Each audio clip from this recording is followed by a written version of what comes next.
Hello and welcome to Frankly Speaking, where we dive deep into regional headlines. I speak with leading policymakers and business leaders.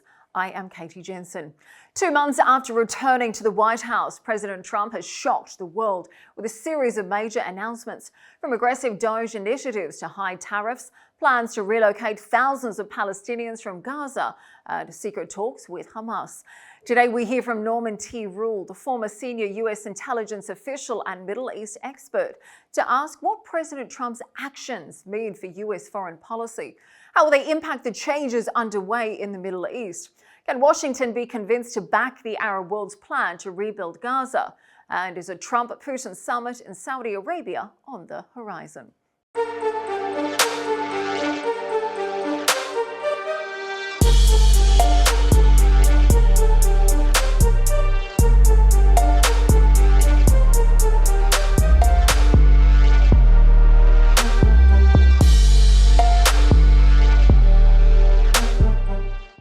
Mr. Roule, thank you for joining us today on Frankly Speaking. Always wonderful to have you on the show. Now, I want to ask you about the events unfolding in the Middle East in just a moment. But first, let's start by talking about US domestic policy. Now, frankly speaking, it feels difficult to believe that it's been just 2 months since President Trump has returned to the White House, given the wide range of quite surprising, often shocking announcements he continues to make. Tell me, what are your thoughts on the impact of some of his domestic policies so far, whether we're talking about the DOGE initiatives and the big cut in government spending, the huge tariffs he's introducing, not to mention how he's handled the US economy. Tell me, what's your verdict as an American? Thank you for having me, Ms. Jensen. I think to begin, the easy thing to say in the United States is that we need to do something about our deficit spending. We need to make cuts. The hard thing to say is that we should make cuts that touch specific people or entities. Multiple presidents have stated exactly what President Trump is stating. It's actually easy to find specific language that President Trump has used and find those quotes used by Democrats and previous presidents, almost the same words. But when this is done in such a concentrated fashion, so quickly, in such a broad way, in such a blunt fashion, it has provoked considerable consternation. It has become a highly partisan issue. This has been overdue. The economic can has been kicked down the road far too long. This said, the president's popularity remains relatively strong outside of Washington. The cuts are seen as primarily a Washington issue or a partisan issue. We have yet to see impacts on the cuts outside of political circles. That there could be a change in that in coming months. It's too early to see that, and it's actually too early to see whether these cuts will produce the savings that the president and the DOGE team have claimed. But the short answer is the United States must do something about its deficit spending, and it must do something about the size of the public sector. I think that, obviously there's big concerns now, but I know many analysts are questioning whether a recession could be on the horizon. We've seen the S&P drop 10% in February.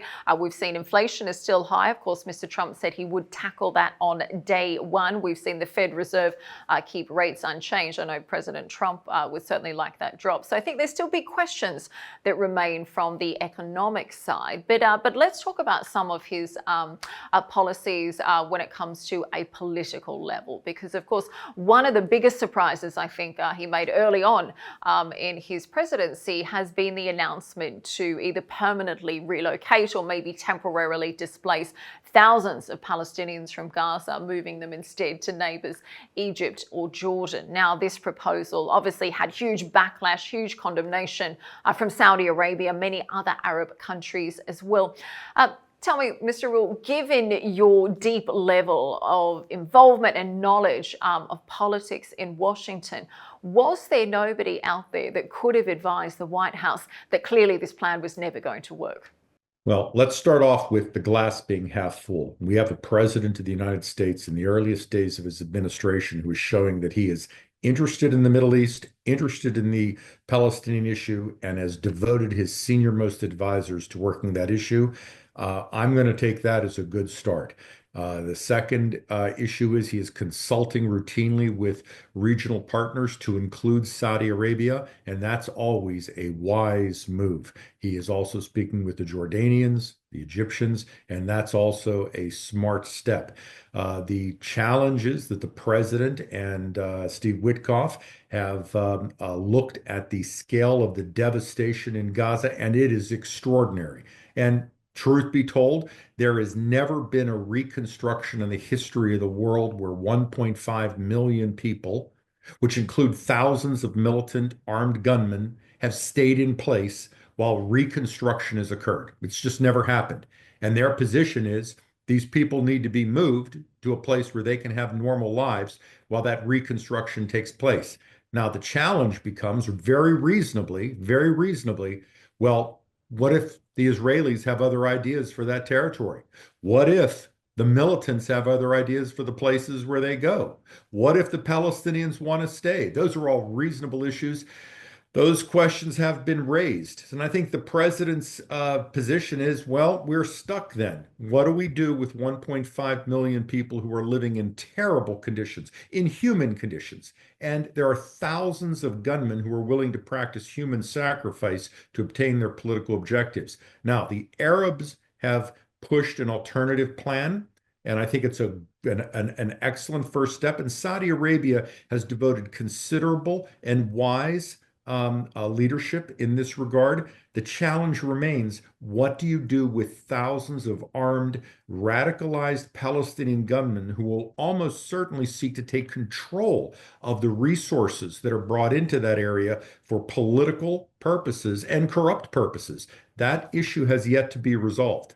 And I think it's one issue to explore different options. I think it's quite another for someone like President Trump to release that rather shocking AI-generated video that showed himself and Prime Minister Netanyahu sunbathing on the beach, sipping cocktails. But tell me, going back to the plan, the Cairo plan that has been presented by Egypt and the Arab League, tell me, what are your thoughts on that plan? Do you think there's really any reason or to really try and push ahead with it, given that the US and Israel have given such opposition and rejected the plan so far? Well, again, start with the glass half full. We have multiple Arab countries who are showing wise and consistent leadership and are focusing resources and political attention on the political and humanitarian future of the Palestinian people. That should be applauded and it should be endorsed, and it deserves international applause and resources. The challenge remains, how do we bring in a security element that ensures that Iranian proxies, who are terrorists, do not seize this opportunity to hijack this and, in essence, just recreate this problem all over again. We can't have a situation where billions of dollars of reconstruction aid are, in essence, hijacked by Hamas and then destroyed by Israel in the future conflict. I mean, frankly, nobody would want to put investment into that area, and nobody would want to think that the Palestinians would have a future in such an environment. So I think we have yet to resolve that problem, and that won't happen until we have a security force identified and populated by countries willing to put their personnel on the line. And I think there's a difference between exploring different options and then doing something like what President Trump did when he released that horrific AI video showing Trump Gaza and showing President Trump and Prime Minister Netanyahu sunbathing on the beach. But tell me, there have been a number of Arab countries, officials, even pundits we've had on this show that have said Arabs should have come back with a clearer line on Hamas. As, let's face it, there's no way on earth that anyone is going to agree that Hamas would have a role.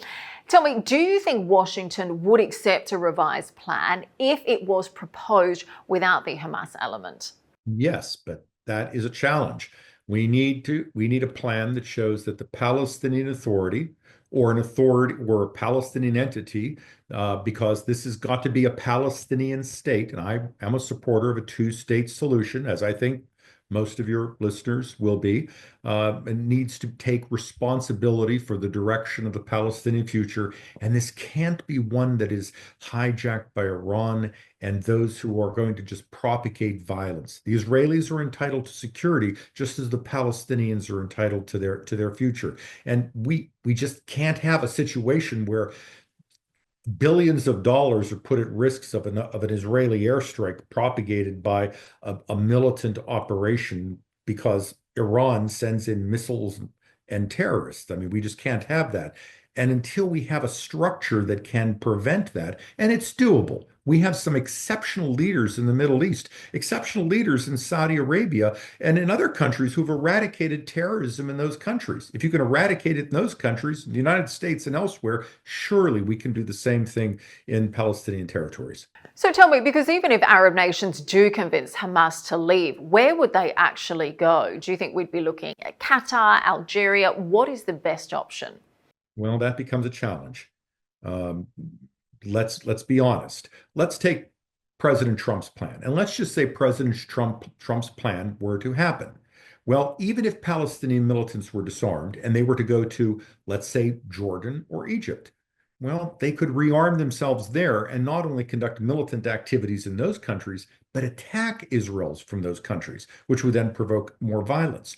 So you need to put them in a location where they're not going to threaten the security of those countries and not going to threaten Israel and provoke more violence. So we're talking what, Iran? We're talking Algeria?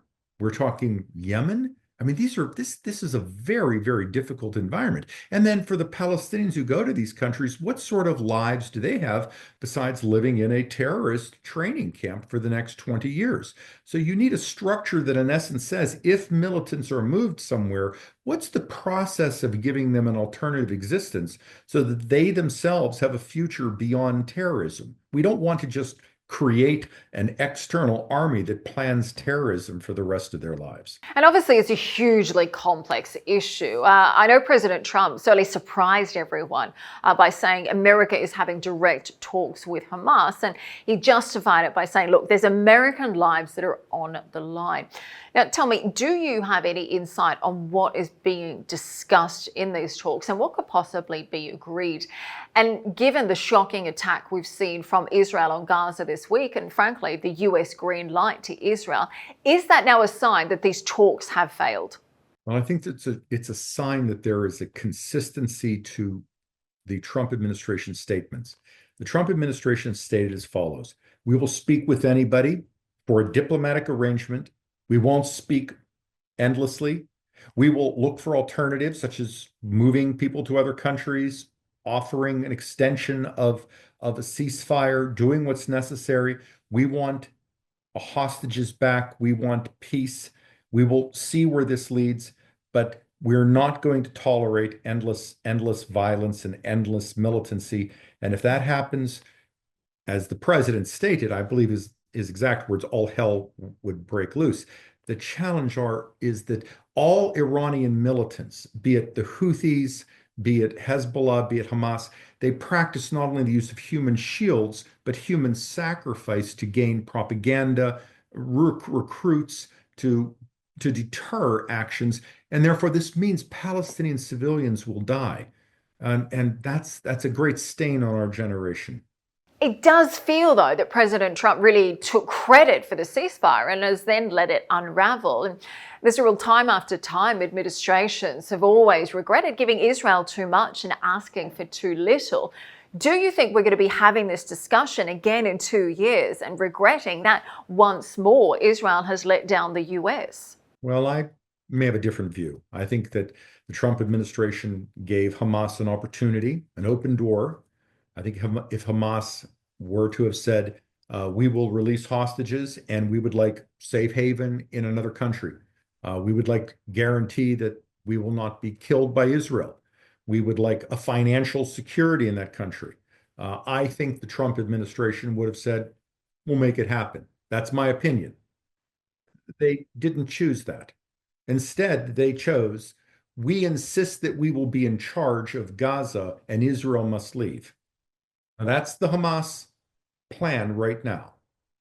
And I can't imagine any Israeli government ever accepting that, or an American government accepting that. And in fairness, I can't say that that's Israel's fault or Washington's fault. And that's the problem we face. And I think you make an interesting point there, but we have seen Netanyahu boast many times that he can surpass any US administration. He did that with President Biden, with President Obama as well. And I have to wonder, do you think he would dare do that this time around with President Trump? Israeli politics and Israeli relations with the United States over the decades that I've followed it, and that's more than 4 decades, have been complicated. We've had periods where Israeli leaders who have had very close relations with Washington have had very difficult relations and periods of defiance with Washington. And we've also had periods where American presidents who have vowed the strongest support of Israel have cut off financial support and weapon support for Israel out of anger over Israeli actions. So there is turbulence almost inevitably as part of our U.S.-Israeli relationship. And I think, in particular, the events this week, the shocking attack on Gaza, it really does feel like there has been a real unraveling there. But I want to talk to I want to talk about some other developments that have recently made headlines in the region. The US strikes on the Houthis. Now, as we recall, I'm sure it wasn't very long ago that the Biden administration actually removed the Houthis off the terror list. Now, clearly, they are now back on it. Tell me, do you think the Americans are in it for the long haul this time around? And I guess, in other words, do you feel that this is a one-off strike, or do you think that the US will continue to attack the Houthis until they are no more? The US policy certainly has changed. Yeah, American forces have seen more than 170 attacks by the Houthis. And to put that into perspective, that means thousands of Americans who are defending the freedom of navigation in the Red Sea, an area which is of relatively little economic consequence for the US economy, have seen hundreds of missiles and drones from the Houthis fired at them and successfully defended against them. The Biden administration practiced defense and degradation of Houthi capabilities, and which American forces, aided by Europeans, did relatively well, did quite well, in fact. The Trump administration is taking that one step further and aiming at deterrence. So you're seeing a concentrated, focused campaign that appears to be very, very well informed, that is aiming not only to destroy Houthi capabilities, strategic capabilities, but also to aim at Houthi personnel, basically following an escalatory ladder that is similar to what the Biden administration did when they targeted Kataib Hezbollah personnel who attacked Americans in Jordan, but also the Trump administration's actions leading up to the killing of Qasem Soleimani. In essence, saying, don't make us do this, but if you're going to target our people, we will give you many options to stop, and eventually we will go for your leadership. That's what we're seeing in Yemen. But what is also different is that the Trump administration has declared very vocally, Iran, we've had enough of your providing weapons to the Houthis. And there are now more than 14 Iranian missile systems being operated in Yemen, and more than approximately a dozen drone systems operating from Yemen as well. Now, that logistics system has been cut because of the naval presence in the area, but Iran can restore this at any time and interdict global trade, and indeed provide capabilities that extend that interdiction into the Indian Ocean and have greater impact in the world's economy. The US is saying that is over. And that means that Iranian Quds Force personnel in Yemen may well, and I believe should well, think that they are now at risk if they are standing near Houthi ballistic missiles, explosive boats, or offensive drone systems. Okay, so you don't expect President Trump to surprise us all anytime soon by saying, actually, the Houthis are really great people, and the problem was they just didn't fear President Biden. Do you not think that the attacks really are a tactic to get them or the Iranians to negotiate? Because after all, flying state-of-the-art jets from Qatar and Bahrain is a lot more costly compared to the low-cost but high-impact weapons that the Houthis hold. There is very little likelihood there will be negotiations with the Houthis, and indeed the Trump administration will and should leave the Yemen issue to regional partners to work. That is a regional issue, not an American issue. It is quite costly to bring down Houthi weaponry, but when you look at that, sometimes people say it's a $4 million missile bringing down a $100,000 drone. That's true. But the actual way of looking at that is it's a $4 million missile preventing a $100,000 drone from hitting a $1 billion ship. So that is true, but that's that calculus. And we have some significant regional impact. Egypt has lost $7 billion in 2024. Palestinian workers in Jordan who take care of thousands of containers of shipping have been unemployed. Sudanese humanitarian aid has been severely diminished because of Red Sea activity, let alone European goods have faced inflationary pressures, which have in some ways reflected on the American economy. So this is a serious freedom of navigation issue that does have economic and political consequences, and the U.S. playing its role, in part because we're the only world actor with naval capabilities that can do this. Europe doesn't have the same level of ships with anti-missile capabilities as the United States. We've got to do what we are capable of doing. Okay, so you feel this is a regional issue. You don't feel that the US is going to continue these strikes on the Houthis. Is that what you're saying? I'm saying Yemen is a regional issue, as it should be. Arab issues are for the Arab people to decide.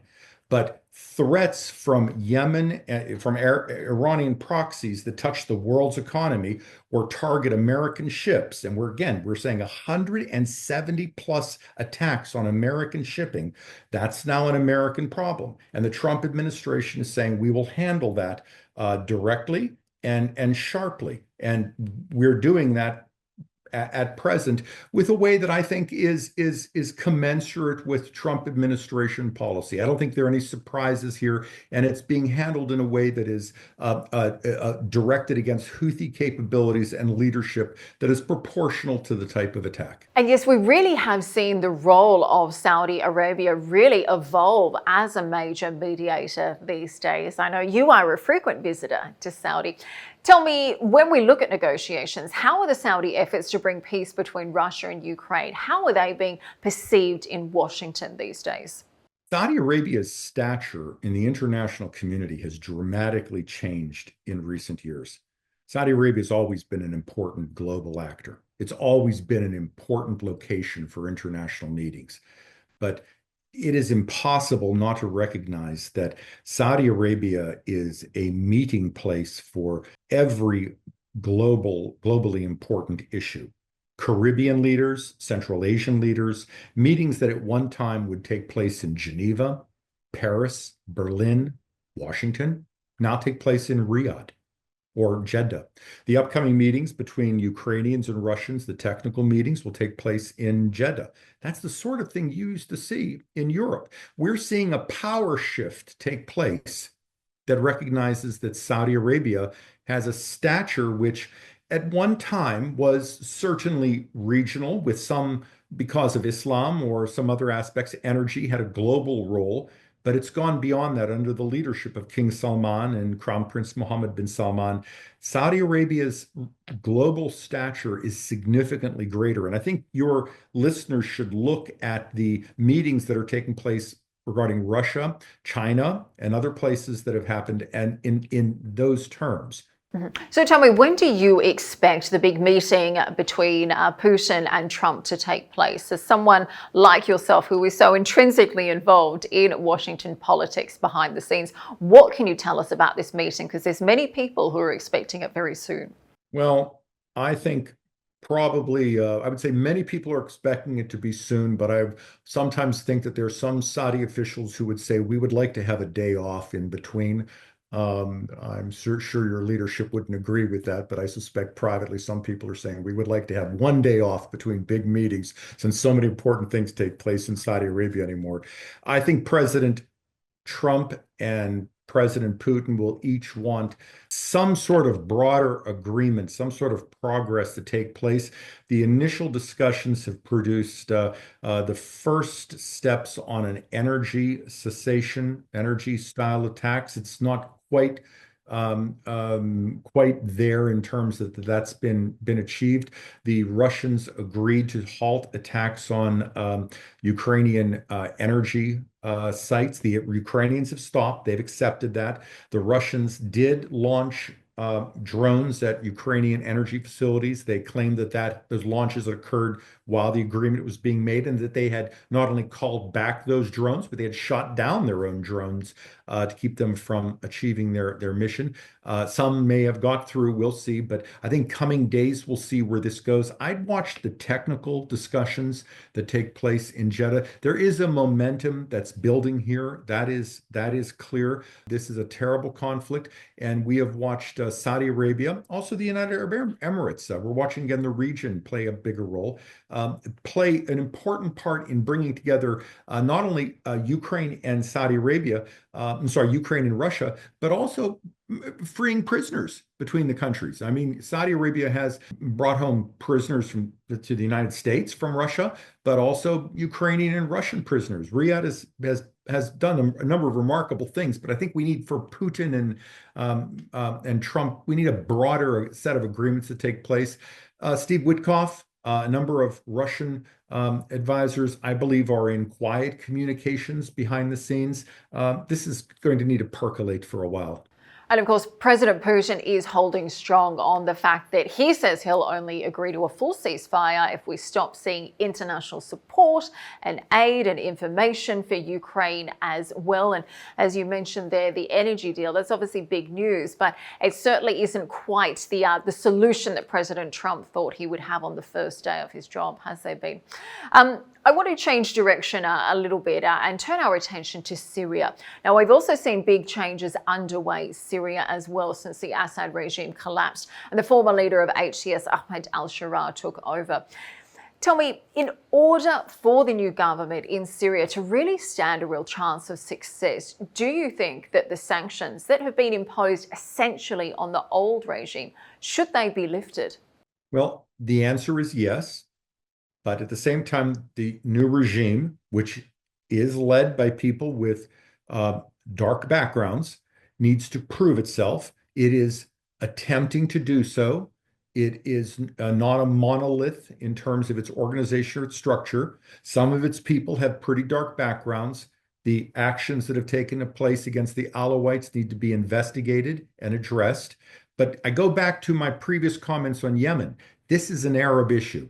This is an example where we've watched Saudi Arabia and others, but Saudi Arabia, since we're speaking about the kingdom, play an important and profound role in shaping regional events. And the United States and the West need not to lead what happens with Syria, but to partner and to follow behind the leadership of the kingdom so that we are enabling the region to in essence, build itself. Now, we can help, the United States can help in making sure Israel doesn't complicate things. We can help and make sure that Western banks help Syria as needed. There's a lot we can do. But in the end of the day, this has got to be an Arab solution to an Arab issue. Sure, but how do we bring about that local solution, even if it is from Arab governments, if those sanctions still remain in place? We know they can be easily imposed. And in many respects, it feels that without being able to do business or allow foreign governments to help, it feels like the new government in Syria's hands are tied in terms of bringing that stability and that prosperity that the people of Syria so desperately need. I agree. And we have seen some very promising developments between the Syrian Defense Forces, how Kurds are handled between the new Syrian government and the Kurds. And in some ways, this is again where Saudi diplomats, where Arab diplomats, where Syrian diplomats need to push this case with Congress, with the American media. Your important show, other voices need to make this case in the West so that people understand these developments. The challenge remains. There will be other voices who say, let's not forget the background of Mr. Ashara and HTS and the things they did in a different time. And the recent violence against the Alawites is a challenge. Now, we shouldn't also forget that the recent Syrian actions against Hezbollah are another significant plus in their direction. the Syrians have shown strong actions against Iranian proxies, and Hezbollah's relationship with Syria has indeed been cut. Likewise, we've got Syria not allowing massive Russian bases in the region. And, this isn't a world where we should have massive Russian bases in that part of the world from the American standpoint. I see a lot of pluses, but I think whereas we shouldn't handle sanctions really quickly, sanctions waivers should be provided, should be watched carefully across the board. Syrians should be encouraged to come home and provided with financial relief so they can return with resources to start businesses, to enable their families to thrive and build communities. And the West can be part of that. And your show and other voices should be encouraging that.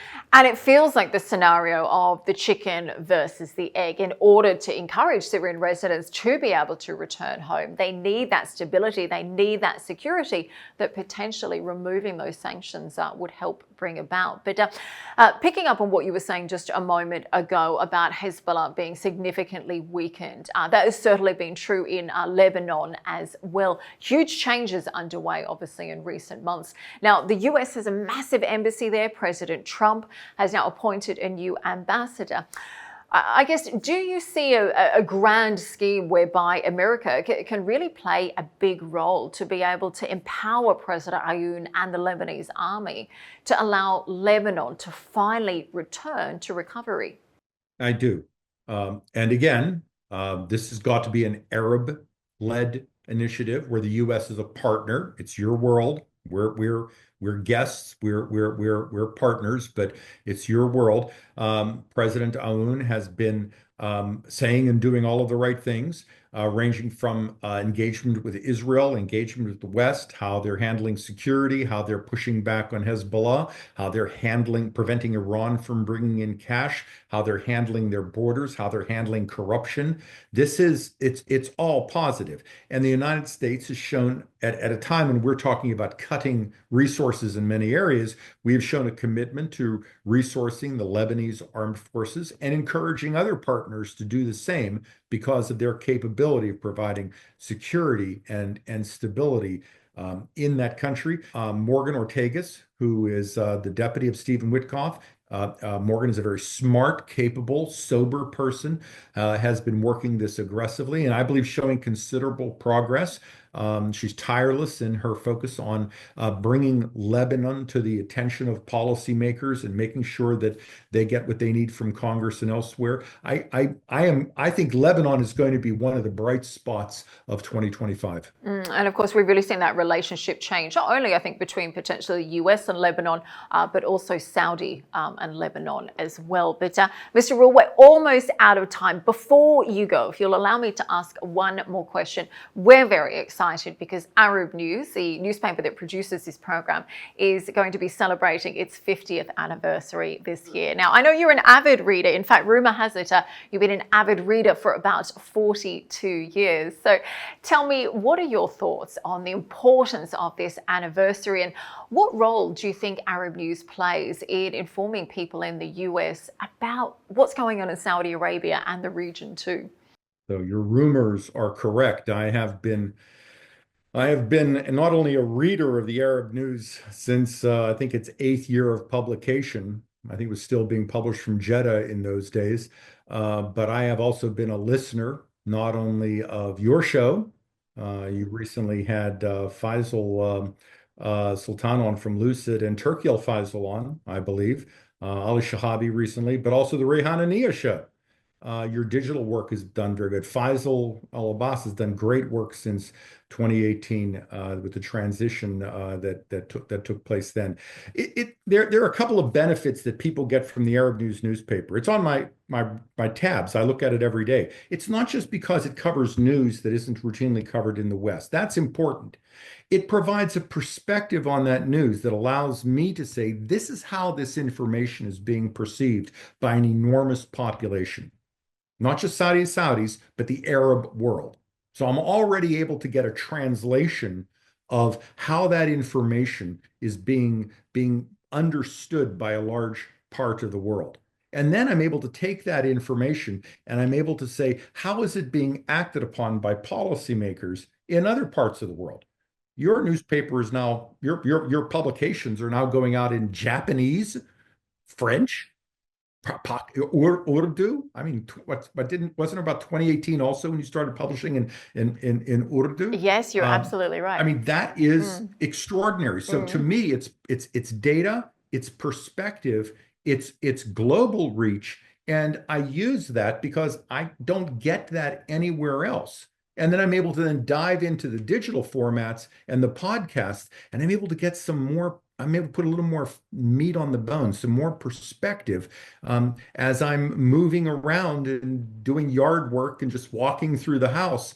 Your show is playing on my cell phone as I'm walking around. So I have to thank you for that and encourage your listeners to really dive into all of this rich source of material because you're not going to find this anywhere else in one place. Mr. Rule, thank you so much for joining us today. Always a pleasure having you on the show, and thank you for sharing our insights. And look, here's to another 42 or even 50 years of being an avid reader of Arab news. So thank you again. My pleasure. I'll be reading, I'll be listening.